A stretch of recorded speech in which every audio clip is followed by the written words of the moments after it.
This is one-on-one session with the Forum IAS founder and director Ayush Sinha. In this session, students are asked questions to test their preparedness for the personality test. One-on-one sessions are not mock panel sessions.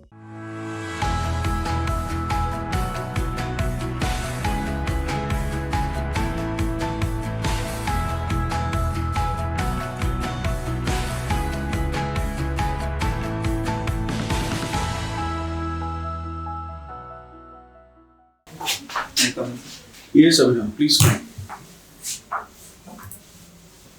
Good morning, sir. Good morning. Have a seat, Abhinav. How are you, Abhinav? Good, sir. Feeling good? When is the date of interview? So 7th Feb. 7th? Feb. Alright, wonderful. This is not your first interview? What is it? No, sir, it is third interview, but like I was not well from last 15 days, so What happens every time? not every time, sir. This time, sir, I was having fever. So Now you are fine. yeah, I'm totally fine. Can you briefly introduce yourself to me? Yes sir, Abhinav Khandelwal sir, Jaipur Rajasthan से हैं sir. हमने graduation अपनी Kirorimal college Delhi से करी है। उसके बाद sir masters करी है इग्नू यूनिवर्सिटी से सोशियोलॉजी में। देन सर हमारी हॉबीज़ हैं sir recycling of household waste और engaging with elderly people sir. अच्छा, elderly people. Yes sir. There is एक एक्ट है, maintenance of senior citizens act. Yes sir. इसके बारे में पता है आपको? Yes sir, maintenance of senior citizens act है सर। इसमें जो सीनियर सिटीजन्स के लिए सर जो पॉलिसीज़ हैं या उनकी जो नीड्स हैं सर उसके बारे में बात करी गई है। नहीं, इसमें स्पेसिफिकली क्या बात हुई है? सर स्पेसिफिक पॉइंट से रिकॉल नहीं हो रहे हैं सर। स्पेसिफिक पॉइंट से रिकॉल नहीं हो रहे हैं सर। इस एक्ट का नाम क्या है? Maintenance of maintenance of senior citizens. यानी इसका मतलब ये है कि सीनियर सिटीजन्स की देखभाल। हाँ। इस एक्ट में जिम्मेदारी किसको दी गई है? सीनियर सिटीजन्स की देखभाल की जिम्मेदारी किसको दी गई सर उनके चिल्ड्रंस को, उनके सर बच्चों को, उनके बच्चों को। ये राज्य सरकारों द्वारा लाया गया है या केंद्र सरकार द्वारा लाया गया है ये एक्ट? सर केंद्र सरकार के द्वारा। केंद्र सरकार के द्वारा, यानी कि राज्यों पर ये बाइंडिंग होगा फिर तो? सर केंद्र ने सर वो बनाया है सर, इसके ऊपर पॉलिसीज बनाकर सर स्टेट को ट्रांसफर कराया।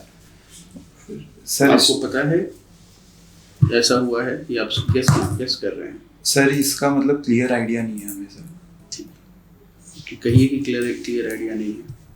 अब सीनियर सिटीजन्स की जो अब इंटरेक्ट करना, ये आपको ये आदत कहाँ से लगी आपको, ये हॉबी? सर ये हॉबी सर हमारे को सर स्कूल डेज में या कॉलेज डेज में सर हम जैसे लोगों से मिलते थे और जैसे एनएसएस के द्वारा हम जुड़े हुए थे, तो सर हम क्लीननेस ड्राइव पे जाते थे या एल्डरली होम्स में सर विजिट करते थे। तो सर उनसे बात करके सर उनसे अच्छा लगा। प्रमुख समस्याएं क्या थी? एल्डरली घरों में गए तो उसमें प्रमुख समस्याएं आपको क्या दिखी? सर प्रमुख ये लगी कि सर उनकी सबसे बड़ी प्रॉब्लम है कि उनकी उनको लोनलीनेस बहुत ज़्यादा है, जिसके कारण सर वो डिप्रेशन में जा रहे हैं। सीनियर सिटीजन्स को ऐसे बच्चे डिजर्ट क्यों करते हैं, क्यों छोड़कर चले जाते हैं? सर कुछ रीजंस होते हैं कि जैसे फोर्स माइग्रेशन होता है एम्प्लॉयमेंट की वजह से या एजुकेशन की वजह से, और कुछ होता है कि वो अपने साथ रखना नहीं चाह रहे हैं एल्डरली लोगों को। तो सर दोनों ही रीजंस हैं इसमें। तो वो क्या कारण होते हैं जिसके कारण वो रखना नहीं चाहते? सर वो ये चाहते हैं कि जो हमारी लाइफ है उसमें इंटरफेरेंस ना हो किसी का भी। तो एक सेंस ऑफ इंडिपेंडेंस के लिए सर वो एल्डरली लोगों को सर वो एल्डरली होम्स में भेज देते हैं। आप एमए कर रहे हैं या आपने एमए किया है सोशियोलॉजी में Indira Yes, Gandhi national open university से? Yes sir. आपको लगता है कि ये जो ओपन यूनिवर्सिटीज़ हैं इसके थ्रू जो शिक्षा प्राप्त की जाती है वर्सेस कन्वेंशनल कॉलेजेस की जो शिक्षा प्राप्त की जाती है, दोनों में क्या अंतर होता है आपके हिसाब से? सर अंतर ये है कि सर ओपन लर्निंग ये है कि सर जो भी जैसे जॉब में है या कोई भी वर्किंग है और अपनी ग्रेजुएशन या पोस्ट ग्रेजुएशन कंप्लीट करना चाहता है और किसी भी कार्य के साथ, तो सर वो इजीली कर सकता है। और सर जो रेगुलर कॉलेजेस हैं सर, रेगुलर कॉलेजेस वो लर्निंग प्रोवाइड करा रहे हैं अगर कोई रेगुलर मीडियम से सर करना चाह रहा है अपनी शिक्षा। नहीं, वो तो ठीक है, लेकिन अंतर क्या हो जाता है इन दोनों तरह की शिक्षाओं में? सर अंतर ये है कि सर उसमें रेगुलर मोड ऑफ मीडियम है और इसमें सर इससे व्यक्तित्व पर क्या असर पड़ता है आपके हिसाब से? Sir sir different different conditions के हिसाब से जो भी अगर एजुकेशन लेना चाह रहा है तो सर उसकी नीड को फुलफिल करता है। दोनों ही मोड सर इम्पॉर्टेंट हैं, क्योंकि जैसी डाइवर्सिटी और जैसा ही वर्क शेड्यूल है लोगों का, तो उस अकॉर्डिंग जिस भी अगर वो सर जब भी वो सोचे अपनी ग्रेजुएशन या पोस्ट ग्रेजुएशन कंप्लीट करने के लिए वो कर सकता है। राजस्थान के, आप समाज शास्त्र पढ़ रहे हैं, राजस्थान के समाज में सबसे मुख्य चुनौतियां क्या हैं आपके हिसाब से? सर जो चाइल्ड मैरिज की प्रमुख समस्या है राजस्थान में, उसके बाद सर जो कास्ट सोसाइटीज़ हैं। राजस्थान में चाइल्ड मैरिजेस की अत्यधिक समस्या क्यों है? बाकी राज्यों में भी है पर राजस्थान में ज़्यादा क्यों है? क्या आपकी जो शिक्षा या आपका जो अध्ययन है उससे आपको क्या पता चलता है? सर जो राजस्थान में लोगों में सर जो कंजर्वेटिव माइंडसेट है या पेट्रियार्की है वो है अभी भी राजस्थान में फैमिलीज में। तो इसके कारण सर वो जो इसका स्रोत क्या है, क्या कारण है? कोई ऐतिहासिक कारण है? क्योंकि ये समस्या तो पूरे देश की है, लेकिन चाइल्ड मैरिजेस पूरे देश में उस तरह से नहीं होते जिस तरह से राजस्थान में होते हैं। सर राजस्थान में सर पहले होती थी, बट अब सर ग्रेजुअली बहुत चेंज हो रहा है। ये क्यों होती थी? बाकी देश में भी होती थी लेकिन राजस्थान में ज़्यादा होती थी, क्यों होती थी? सर राजस्थान एक एग्रीकल्चर बेस्ड सोसाइटी है, तो वहाँ पे सर पॉवर्टी रहती थी। हमारा पूरा देश बिहार एग्रीकल्चर बेस्ड सोसाइटी है। Yes sir. लेकिन बच्चों की शादियाँ नहीं होती हैं वहाँ पर। हाँ सर, वहाँ पे सर राजस्थान में सर एक ये रहता था कारण मुख्य कि ड्रॉट था वहाँ पे, तो पॉवर्टी बहुत ज़्यादा एक्सेस में रहती थी, तो लोगों को सर डाउरी का डर रहता था, तो इसलिए सर वो बचपन में ही शादी कर देते जिससे सर बाद में उनको डाउरी ना देनी पड़े। और कोई ऐतिहासिक कारण आप सोच सकते हैं? सर कारण तो ये है कि सर जैसे एजुकेशन नहीं है सर, लिटरेसी लेवल सर लो है सर, यही अभी हम सोच पा रहे हैं। अभी ना 3 R's ऑफ सस्टेनेबल डेवलपमेंट क्या होता है? 3R reuse, reduce and recycle.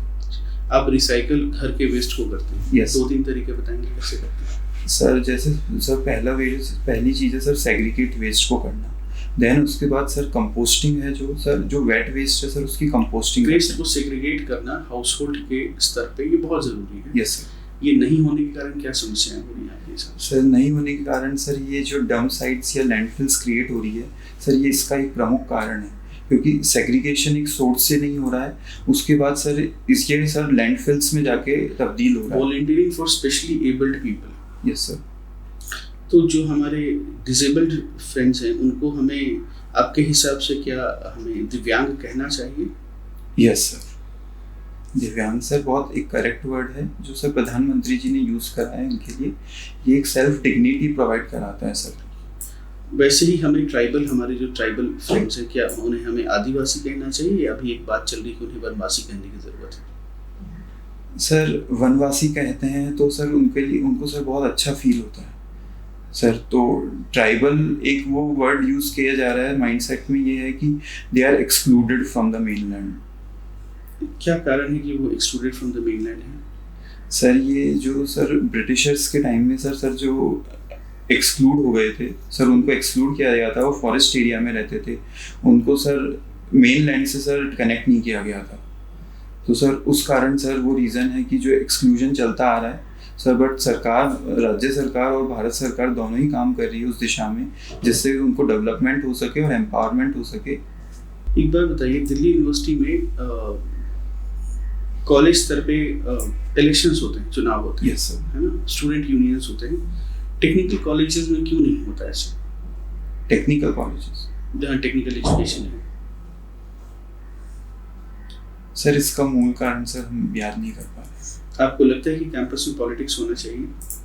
Sir politics sir होना चाहिए सर, बिकॉज उससे सर जो इलेक्शन होके सर लोग आते हैं और जो काम करते हैं सर, वो सबके पॉइंट्स को समझते हैं और उस अकॉर्डिंग सर वर्क करते हैं सर कॉलेज में जिस चीज़ की सर ज़रूरत है। अभिनव, भारतीय प्रशासनिक सेवा में क्यों जाना चाहते हैं? सर एक IAS सर एक ऐसा जॉब है सर जिसमें एक diverse field of sir opportunities हैं, जो एक बेस्ट करियर ऑप्शन भी है, उसके साथ साथ सर ये एक आपकी जो व्यक्तित्व को सर बहुत बदल देगा, उसको बहुत अपॉर्चुनिटीज़ मिलेगी वहाँ पे काम कार्य करने का, तो सर एक एक्सपोजर मिलेगा जिससे सर एक ओवरऑल डेवलपमेंट होएगा, और सर पब्लिक सर्विस करके सर जो सेटिस्फेक्शन मिलता है सर वो हमारी प्रायोरिटी पे है। अभिनव, संयुक्त राष्ट्र संघ में भारत की सिक्योरिटी काउंसिल में भारत एक परमानेंट सीट चाहता है। जी सर।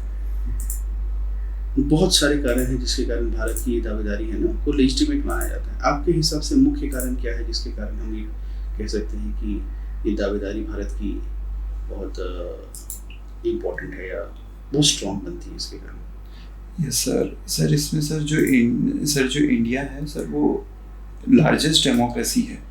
तो सर एक डेमोक्रेटिक कंट्री का इतनी बड़ी पॉपुलेशन का सर एक रिप्रेजेंटेटिव होना परमानेंट मेंबर में सर एक प्रमुख कारण है।